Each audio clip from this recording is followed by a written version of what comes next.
Labdien, godājumie mēdīju pārstāvi. Prieks jūs šorīt tik kuplā skaitā redzēt. Šodien Izglītības zinātnes ministrija ir aicinājusi jūsu preses konferenci, lai izstāstītu par centralizēto eksāmenu sliekšņu izmaiņām šajā mācību gadā, par paveikto un iecerēto arī nākamajā mācību gadā. Un šodien preses konferencē piedalās Izglītības zinātnes ministrijas valsts sekretāra vietniece vispārējās izglītības valsts valodas politikas jautājumos Kristīna Niedlatkere. Labrīt. Valsts izglītības attīstības aģentūras direktora pienākumu izpildītāja un arī VIA pedagoģa profesionālā atbalsta departamenta direktora Intu Ozola. Labdien. Un VIA valsts pārbaudījuma departamenta vispārējās izglītības valsts pārbaudījuma nodaļas vecākā eksperta Liena Purgaila. Labdien. Lūdzu vārds Kristīnai. Jā, labrīt visiem. Tad vēlreiz pulcējoties kopā pie šie tiešām ļoti strateģiski svarīgā jautājumā, kur tad ir galvenais akcents likts uz 9. klašu nebeidzējiem un pati galvenais tas vēstījums, kas noteikti arī interesē mēdījus un sabiedrību, ir tad mūsu lemtie rīcības virzieni situācijas uzlabošanai. Es uzreiz varbūt vēlos sākt ar to, ka pieņemot šādus te lēmumus, mēs absolūti liekam kā prioritāti nevis šo 10% sliekšņu iesaldēšanu, bet rast sistēmisku un strateģisku labu risinājumu ikvienam bērnam. Jo akcents nav tikai un vienīgi uz eksāmena rezultātiem, kas nebūtu šie formālie rādītāji, nav vienīgais izglītības kvalitātes vai bērna veiksmes faktoru mērītājs. Tad mums ir tiešām jārod bērniem lielākas izvēles iespējas arī pie tādiem apstākļiem un nosacījumiem, ja varbūt tajā mācību procesā ir tomēr neveiksmes, ir zināšanās prasmēs robi, kuri tad attiecīgi varbūt jau saulaicīgi nav pamanīti un bērnam ir eksāmena rezultāts bijis neveiksmīgs, lai tālāk arī izvēlētos savu izglītības ceļu. Neliels tad prezentācijas saturs un mūsu satura atklāsts ir vispirms tātad par 9. klases eksāmenu rezultātiem un slieksni šajā mācību gadā. Izmaiņu pamatojums un mērķis jau nedaudz ieskicēja par to, ka šis formālais rādītājs nav galvenais, bet rast tiešām ļoti labus piedāvājumus bērniem ar izvēles iespējām. Tātad šis 10% slieksnis un tālāk arī centralizēto eksāmenu grafiks, par ko stāstīs noteikti arī kolēģi. Šobrīd tātad tiesību aktu portālā mums ir iesniegti normatīvu grozījumi, kuri tad paredz arī šo 10% sliekšņu saglabāšanu uz vēl vienu mācību gadu. Bērni, kuri 9. klasi šogad beigs un viņu vērtējums tiks vērtēts ņemot vērā šo 10% slieksni. Stratēģiskais mērķis arī iezīmēja jau, ka tātad ir galvenais rast sistēmisku piedāvājumu un minot šos te rīcību politikas virzienus, viens no tiem noteikti ir saglabāt 10% slieksni, attiecīgi strādāt vairāk ar skolēnu individuālo atbalstu, veidojot individuālos atbalsta mācību plānus, kur tātad attiecīgajā mācību priekšmetā, kur skolēnam ir vajadzīgs īpašs atbalsts un jāsaka arī skolotāju un konsultāciju palīdzība, tas tiktu sniegts augstā kvalitatīvā līmenī. Jāatzīst, ka arī pie šiem varbūt zināšanu un pratību robiem vai nepietiekamības nav vērtējama tikai pedagoga darbība. Tur noteikti ir arī jāvērtē psiholoģiski emocionālā bērna sagatavotība, droša skolas vide, kas arī ir šis emocionālais un, protams, arī pietiekams atbalsta personāls, kas ir jāsniedz, lai bērnam konkrētajās dzīves situācijās mēs spētu nodrošināt tieši mērķētu atbalstu, kas konkrētam bērnam ir vajadzīgs. Un vēl viens būtisks aspekts, ko mēs tātad arī ar nākošo mācību gadu gribam piedāvāt, ir piedāvājums ārodu programmās, tātad profesionālajā izglītības iestādē. Ja bērns tomēr ir bijis nesekmīgs vienā no eksāmeniem, tad mēs dodam viņam tiesības uzsākt mācības ārodu programmā, tādējādi pēc tam gada laikā arī nokārtojot to eksāmenu, kurā bijis šis vērtējums nepietiekams. Šeit mēs redzam, ja uzdod jautājumu, kādēļ tomēr mēs vēl vienu mācību gadu saglabājam 10% slieksni, tad rezultāti un statistika, analizējot tieši iepriekšējā mācība gada rezultātus ar tiem bērniem, kuri nepārvarēja šo 10% slieksni, mēs ļoti labi redzam 3 galvenie mūsu valsts pārbaudījumi. Kopējais skolēnu skaits, tātad tie ir 729. 593 no tiem nenokārtoja matemātikas eksāmenu, 88 pietrūka sekmības 88 gadījumos un angļu valodā tātad nenokārtoja 156. Ņemot vērā šo statistikas rādītājus, analizējot bērna sniegumu arī citos pārbaudījumos, mēs paaugstinot 15% slieksni prognozējām, kad šie nenokārtojušo skolēnu skaits varētu būt vairāks un lielāks. Un tā tad mums arī bija galvenā šī analītika, ar kuru mēs gājām arī pie sociālajiem partneriem, diskutējām par tiešām tiem veiksmīgākiem un labākiem risinājumiem vai situācijā pie skolēnu skaita palielinājumu, kādi ir iespējamie risinājumi, lai mēs izbēgtu šo situāciju, neiedodot bērniem iespēju izvēlēties izglītības ceļu ieguvi tālāk. Normatīvie akti mums arī šobrīd paredz individuālo atbalstu plānu un palikšanu uz 2. gadu kā vienīgo alternatīvu bērniem, kuru šo eksāmenu nebūtu nokārtojuši. Līdz ar to tas nav tas pats labākais, ko mēs varam piedāvāt skolēnam, lai viņš tiešām ļoti sekmīgi pēc vēl viena atkārtota mācību gada nokārtot šos eksāmenus, bet ja mēs vērtējam statistiku, tad, protams, mēs redzam, ka tā vienīgā alternatīva, kas tajā brīdī ir, mums parāda, ka 86,8% kārtojot šo eksāmenu atkārtoti pēc vēl viena mācību gada, to nokārto. Un tomēr paliek 13,2%, kas arī pie 2. mēģinājuma netiek šim konkrētam procentu slieksnim pāri.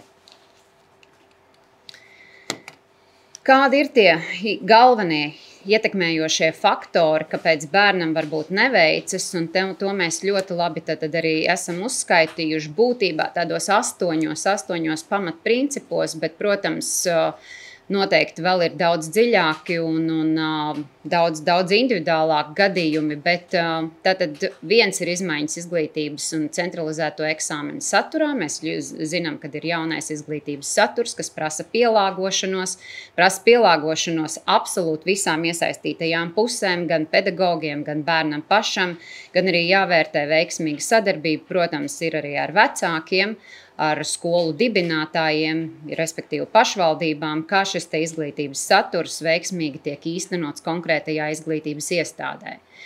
Arī, protams, jāatzīst, kad ir bijis nepietiekams mācību materiālu nodrošinājums, ko šobrīd jau mēs ļoti labi apzināmies, kad ir darīti visi iespējamie darbi un priekšnosacījumi, lai šo materiālu bāzi mēs papildinātu un būtu nodrošinājums visās vecuma grupās. Tad ir, protams, arī vērtējuma sistēma, kas mums ir nesusi savus izmaiņas un, kā jau es teicu, arī tātad pielāgošanos un izpratni visām iesaistītajām pusēm šo vērtēšanas sistēmu pieņemot un absolūti tātad audzinot arī sevi un noskaņojot uz to, ka mēs uz ikvienu pārbaudes darbu skolā ejam sagatavojušies, nevis ar domu, ka mēs saņemsim šo rezerves iespēju pārrakstīt, nokārtot, atkārtoti. Pedagoga atbalsts un personāla pieejamība un, protams, arī profesionālās kompetences atšķirības, kas šobrīd, jāsaka, arī nacionālā līmenī, es domāju, ļoti labi tādā pozitīvā progresijā tiek sakārtots, izveidojot nacionālo atbalsta, profesionālās atbalsta centru vai ko mēs atpazīstam ar metodisko centru, kur noteikti profesionāli un kvalificēti metodiķi līdzēs arī pašvaldībām, skolotājiem pilnveidot savas zināšanas un prasmes, lai tad attiecīgi arī šo sniegumu sniegtu tālāk saviem audzēkņiem un skolēniem.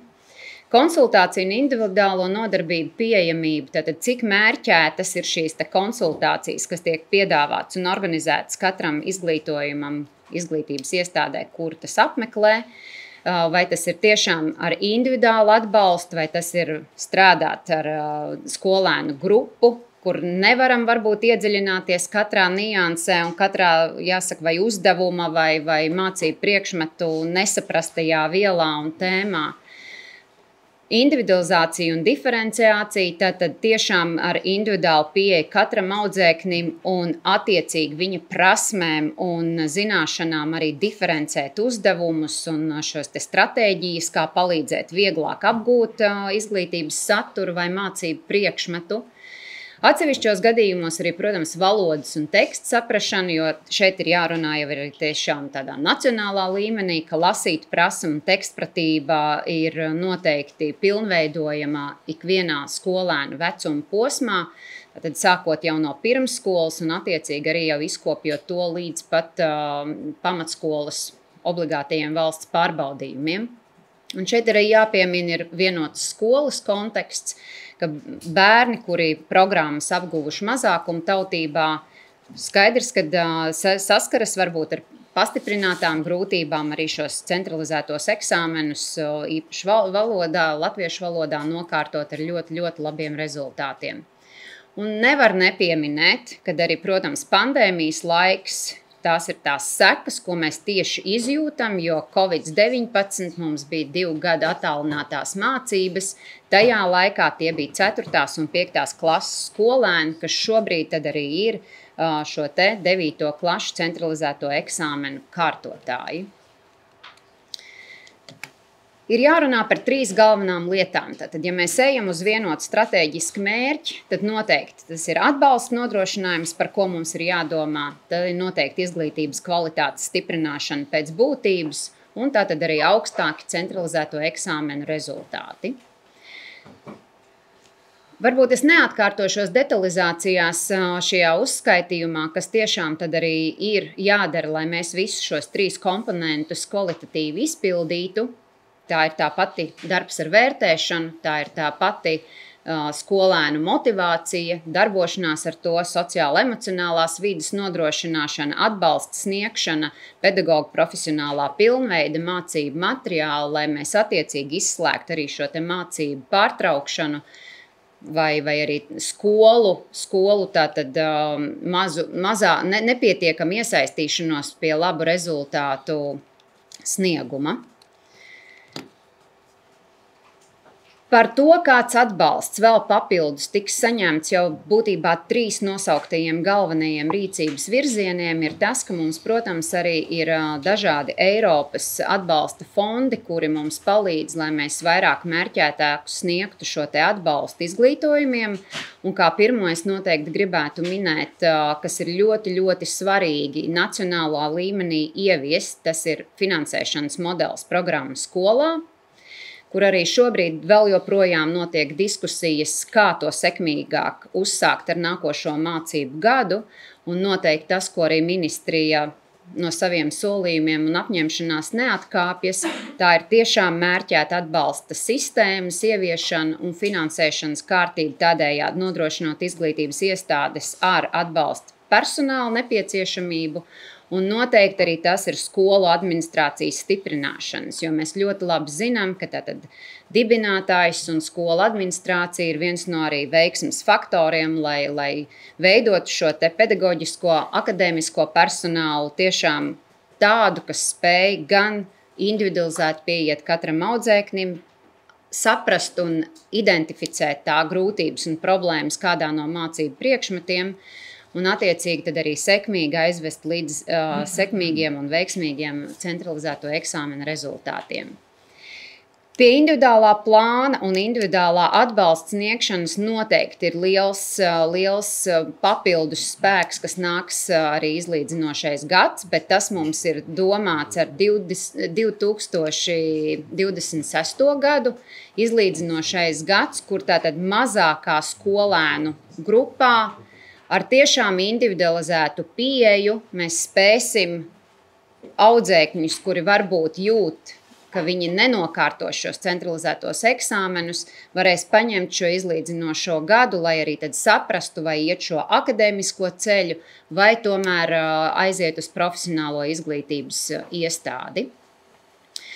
Un ar šogad 1. septembri, tātad ar 2025. Gada 1. septembri jau sakārtojot visu normatīvo bāzi un regulējumu, dot iespēju bērniem uzsākt šīs mācības ārodu programmā. Tādas ārodu programmas jau ir pieejamas vairākās Latvijas pašvaldībās, tiešām ar nosacījumu, ka tās nav ar 4. un 5. kvalifikācijas līmeni, bet iegūstot vismaz šīs profesionālās iemaņas, bērnam dod iespēju tālāk pēc šīs programmas beigšanas uzsākt, iestāties darba tirgū un sākt jāsaka, arī veikt kādu no ārodiem. Pedagoģu profesionāla atbalsta sistēma izveide, tātad arī tas ir Eiropas fondu līdzekļu ieguldījums, kas noteikti arī audzēs šo akadēmiskā personāla kompetenci un pratību, lai tad arī būtu šis lielākais ieguldījums tieši izglītojot un sagatavojot audzēkņus valsts pārbaudījumiem. Un arī ar 26. gada 1. janvāri mēs varēsim baudīt arī skolas kopienā atbalstu, kas vairāk būs tātad arī kā mentora atbalsts tieši bērniem, kuriem ir grūtības izglītības satura apguvē. Programma skolā. Ko tad mums dod programma skolā? Tad es jau arī minēju, tas noteikti būs augstāka izglītības kvalitāte jebkurā Latvijā, jebkurā pašvaldībā. Papildus atbalsts skolēniem, tātad būs pedagogu palīgi, logopēdi, psihologi, sociālie pedagogi un karjeras konsultanti, kas noteikti arī varēs palīdzēt caur ar neformālās izglītības iespējām pietuvināt arī šīm formālajām izglītības iespējām, radot augstākus sasniegumus. Un vairāk kārtīgi jau uzsvertais arī vairāk šo skolēnu individualizēto vajadzību apzināšana un mērķēta darbošanās tieši tā virzienā. Par risinājumu, kā šo tiešām es gribētu teikt izlīdzinošā gada izaugsmes lēcienu, ko mēs nodrošināsim, tā būs mērķēta, bērncentrēta atbalsta sistēma. Mēs nodrošināsim vienmērīgu pārēju uz nākamo izglītības pakāpi, mazinot šo izglītības plaisu, kas varbūt ir vērojama šobrīd. Mēs noteikti radīsim plašākas iespējas kombinēt izglītības tipu īstenošanai, tātad, kur neformālā izglītība un formālā izglītība iet roku rokā, veidojot ļoti labu sinerģiju, tādējādi jau iepazīstot, dodot iespējas bērniem iepazīt darba vidē balstīto procesu. Nostiprināsim zināšanas mācību priekšmetos, kuros ir jākārto valsts pārbaudījumi, veidosim individualizētu pieeju ar mērķētu atbalstu konkrēti katram bērnam un uzlabosim psiholoģiski noturīgu un sociālo adaptāciju bērniem. Tātad šeit ir jautājums vairāk par to, bērni, kuri varbūt piedzīvo mobbingu, bosingu vai ņirgāšanos izglītības iestādē, tad arī tur ir Izglītības un zinātnes ministrija jau darba procesā par to, ka jebkurā izglītības iestādē būs jāievieš šī sociāla-emocionālā programma, attiecīgi to lēmumu, kuru no viņām to varēs izdarīt pats izglītības iestādes dibinātājs, bet ministrija tātad sniedz arī finansiālu atbalstu šīs programmas ieviešanai. Un noteikti grozījumi, kas jau ir, tātad viens no tiem ir par 10% sliekšņu iesaldēšanu, bet tieši tāpat ir sagatavots arī jau laika grafiks par nepieciešamām izmaiņām, lai mēs varētu īstenot ārodu programmā šo izglītību ar šī mācību gada 1. septembri. Tas ir noteikti grozījumi vispārējās izglītības likumā, kas mums ir jāveic. Tas ir grozījumi arī profesionālās izglītības likumā un ministru kabineta noteikumos par valsts profesionālās vidējās izglītības standartu un valsts ārodizglītības standartu izmaiņām. Tādējādi tātad dodot šīs iespējas ar neiegūtu obligāto izglītības certifikātu, tomēr uzsākt mācības profesionālajā izglītības programmā. Un tad arī 11. ministra kabineta noteikumi, kas dos tiešām tādu kā obligātumu prasību ar individuālo mācību plānu izstrādēji ar mērķētu šo te uzdevumu un atbalsta pakotni. Jā, ministru kabineta numur 11 ir jau spēkā šobrīd, kuros tad arī ir atrunāts individuālā plāna iespējamība, bet uzsverot to, ka tiešām tas jau tā būs kā obligāta prasība, lai arī mēs sniegtu konkrēti katram bērnam ar piesaistītu atbalsta personālu dažāda grūtības pakāpēs, vai tas būs skolas līmenis, vai iesaistot jau arī starp institucionālās sadarbības partnerus problēmu risināšanā, ja tas ir saistīts ar bērnu sekmību vai bērnu kavējumiem uz nākšanu vai nenākšanu uz izglītības iestādi.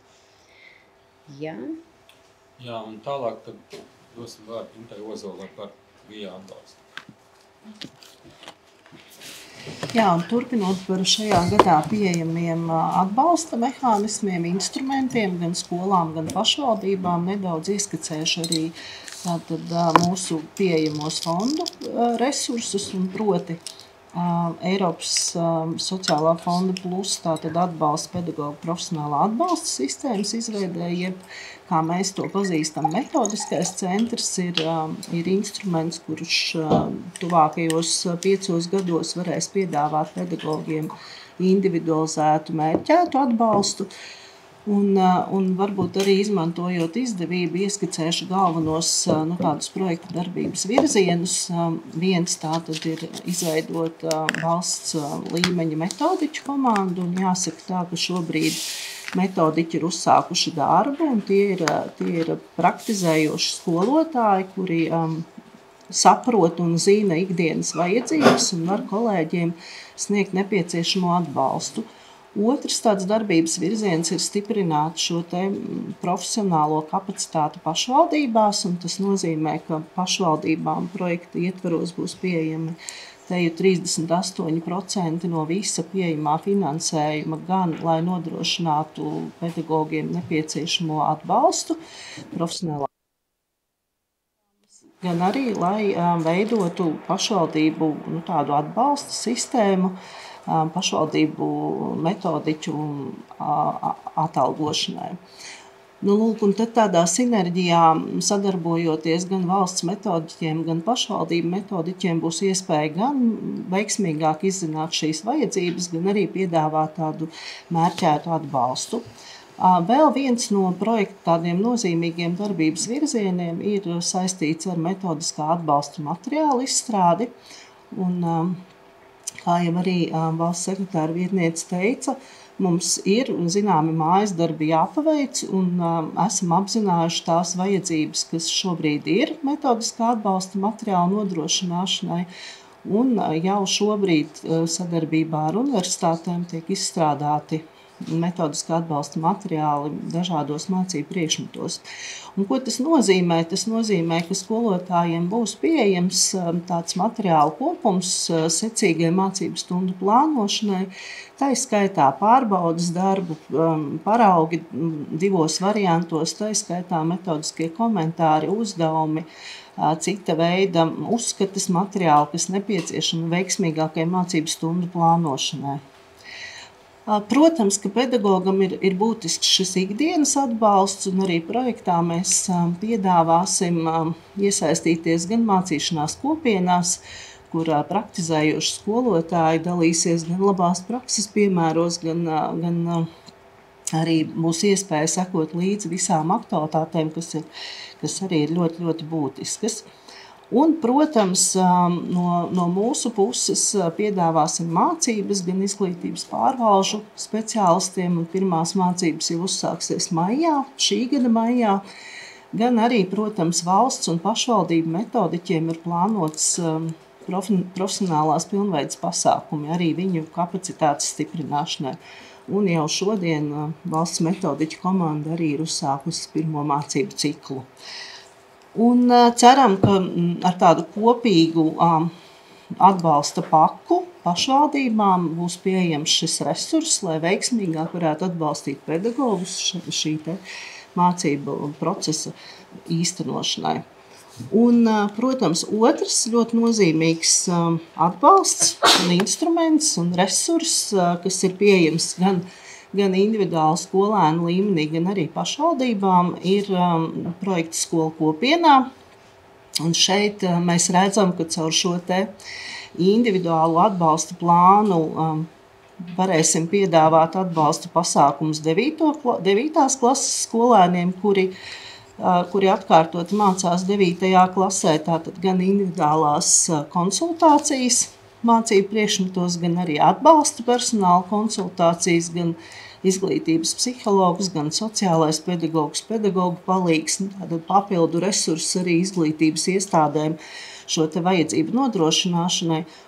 Un varbūt arī tāds īpaši, man šķiet, noderīgs un vērtīgs atbalsts būs šis mentors, kas būs pieejams no 2026. gada, jo šajā gadā mums vēl ir liela uzdevuma mentoru sagatavošana, lai tiešām šis mentoru sniegtais atbalsts būtu pēc iespējas vērtīgāks.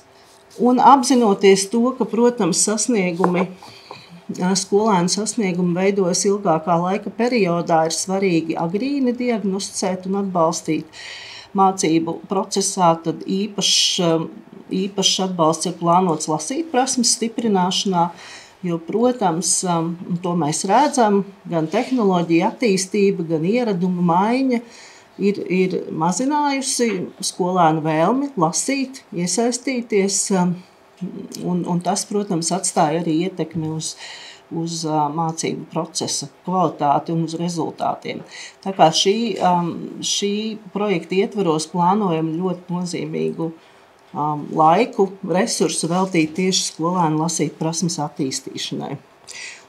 Un, protams, šodien mēs runājam arī par to, kādēļ tie rezultāti ir tādi, kā ir, un kas ir tas, ko mēs varam darīt. Un vislielākā interese vienmēr ir bijusi par matemātiku. Tad šodien mēs vēlētos arī nedaudz vairāk ilustrēt, kas notiek matemātikas eksāmenā, ko mēs mēram, kas ir tas, kas skolēniem ir jāzina, un došu vārdu arī kolēģei Lienai. Labdien! Matemātikas eksāmena mērķis ir izmērīt standartu, cik labi skolēns viņu ir apgūts. Eksāmenā uzdevumi tiek sagatavot dažādās grūtības pakāpēs, tiek izmantot solo taksonomija, un eksāmena darbu negatavo vienas nakts laikā, pat nevienas nedēļas laikā. Eksāmena izveidošana ir ļoti ilgstošs process, un tajā ir iesaistīta darba grupas, kuras veido šos te uzdevumus. Tad šie uzdevumi tiek aprobēti, jo tikai aprobācija ir tā, kas parāda, vai uzdevuma teksts ir kvalitatīvi sagatavots, vai uzdevumam ir atbilstošs zīmējums. Pēc aprobācijas visi uzdevumi tiek pilnveidoti, un uzdevumu ekspertēšanā iesaistās arī speciālisti no universitātes un praktizējoši skolotāji. Tātad uzdevumi, kas ir aprobēti, pēc tam vēl tiek ekspertēti, un tikai pēc tam uzdevums tiek atzīts par gana labu, lai tas tiktu iekļauts matemātikas eksāmenā. Lai saņemtu 10 līdz 15% slieksni, ir tātad jādemonstrē minimālas zināšanas matemātikā, kuras skolēns ir apgūs visas pamatskolas laikā, un šie uzdevumi bieži vien ir tādi, kur jāveic elementāras algebriskas vai matemātiskas darbības, jāatpazīst kāds algoritms vai jālieto kāda formula vai kādas īpašības. Un šeit uz ekrāna ir daži no eksāmenu uzdevumiem, kuriem tiek prognozēts augsts izpildes koeficients, ko parāda aprobācija, un jebkurai gan darba grupai, kas veido uzdevumus, gan arī ekspertiem, kur ekspertē uzdevumus. Uzdevums ir skaidri redzēt, kuri ir tie uzdevumi, kas skolēnam dos iespēju saņemt 10 vai 15% slieksni, tāpēc šie eksāmena uzdevumi vienmēr ir darba grupai un ekspertiem skaidri zināmi. Un saņemot eksāmena rezultātus, mēs vēlreiz gūstam apstiprinājumu tam, vai šiem uzdevumi tiešām bija mērķēti uz konkrēto grupu vai nē, redzot apgūs izpildes koeficientu. Vēl jāpiebilst, ka šajos uzdevumos bieži vien tiek izmantoti tikai vienīgi veseli skaitļi, jo mēs zinām, ka daļskaitļi vai jaukti skaitļi reizēm skolēniem rada grūtības, tāpēc minimālo prasību izpildē tiek lietot uzdevumi, kuros ir pārsvarā veseli skaitļi. Nenoliekšu, ka pārsvarā šie uzdevumi satur maz teksta, satur tikai vienīgi matemātiskos simbolus, kurus skolēnam būtu jāatpazīst. Taču reizēm ir arī kāds uzdevums, kurā tiek pārbaudīta lasīt prasme, jo mēs sagaidām, ka 9. klases skolēns atpazīs tekstā aprakstītu matemātisko izteiksmi. Vēl jāpiebilst, ka matemātikas eksāmena laikā skolēnam ir pieejama formulapa, un formulapā ir pieejamas dažādas formulas, sakarības, teorēmas, un, kā mēs zinām, tad pamatskolā ir dažas lietas, kuras ir jāapgūst, piemēram, lineāri vienādojumi, vai jāprot atrisināt kvadrātu vienādojums, vai, piemēram, ģeometrijā jāprot lietot Pitagora teorēmu. Un formulapā ir atbalsts gan kvadrātu vienādojumu atrisināšanai, gan arī Pitagora teorēmas lietošanai. Šeit uz ekrāna ir redzams viens uzdevums, kurā skolēnam ir jāatpazīst vajadzība lietot Pitagora teorēmu, un otrs punkts pienāks par to, ka viņš šo Pitagora teorēmu tiešām lieto un pareizi aprēķina hipotenūzes garumu. Kopumā eksāmenā ir 2 daļas. Pirmajā daļā ir zināšanas, izpratne un prasmes, un tas sastāv 60 punktus no 80, kas ir 75%. Un ir komplekso problēmu risināšana, kas ir 20 punkti, jeb 25%. Ja skolēns pirmajā daļā ir ieguvis 8 punktus, tad kopumā viņš ir šajā eksāmenā ieguvis jau 10%. Pirmajā daļā uzdevumi ir sakārtoti pa satura blokiem, tātad vispirms ir algebra, pēc tam ir ģeometrija un pēc tam ir diskrētā matemātika. Katrā no satura blokiem uzdevumi ir sakārtoti no vieglākā uz grūtāko, kas nozīmē to, ja skolēns uz eksāmenu ierodas mērķtiecīgi sagatavojies, tad viņš katrā no šiem satura blokiem var sākt ar vieglākajiem uzdevumiem, tādā veidā pārliecinoties, ka šo minimālo sniegstli viņš ir sasniedzis, un pēc tam pāriet pie grūtākiem uzdevumiem. Otrā daļa, kas ir komplekso problēmu risināšana, bieži vien ir tāda, kur viņam jāprot matemātiku lietot ikdienā, taču šeit nav tā, ka ir tikai grūti uzdevumi. Ieskicēšu jums vienu. Pirmajā figūrā ir 2 melnas rūtiņas. Otrajā figūrā 3 melnas rūtiņas. Trešajā figūrā 4 melnas rūtiņas. Cik melnu rūtiņu būs 17. figūrā? Pirmajā 2, otrajā 3, trešajā 4. Cik melnu rūtiņu būs 17. figūrā? Skolēnam ir vizualizēts šis ar attēlu, ir dots teksts, un šis ir kompleksā uzdevuma pats sākums. Un reizēm otrā daļa parāda to, ka mēs mazliet izmēram arī skolēna vēlmi nokārtot šo eksāmenu, jo šo punktu es domāju, ka jebkurš no šeit klātesošiem, ja vēlētos, tad saņemtu. Vēl vēlos piebilst, ka 10% eksāmenā nav tas pats, kas 1 balla pārbaudas darbā, jo šobrīd spēkā esošie ministra kabineta noteikumi 416 paredz to, ka pārbaudas darbā 1 ballu skolēns var saņemt jau no 0%. Jau no 0%. Kas nozīmē to, ja pieņemsim pārbaudas darbu skolēns nodod tukšu, tas nozīmē, ka viņam jau ir 1 balla, savukārt, ja eksāmena darbu nodod tukšu, tad tas ir 0%.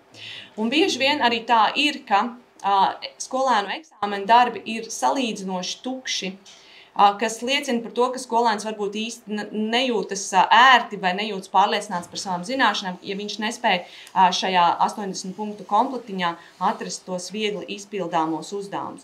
Tāpēc man šķiet, ka ir svarīgi 9 gadu laikā skolēnam sniegt maksimālu atbalstu, lai viņš spētu sasniegt šo te minimālo prasību slieksni.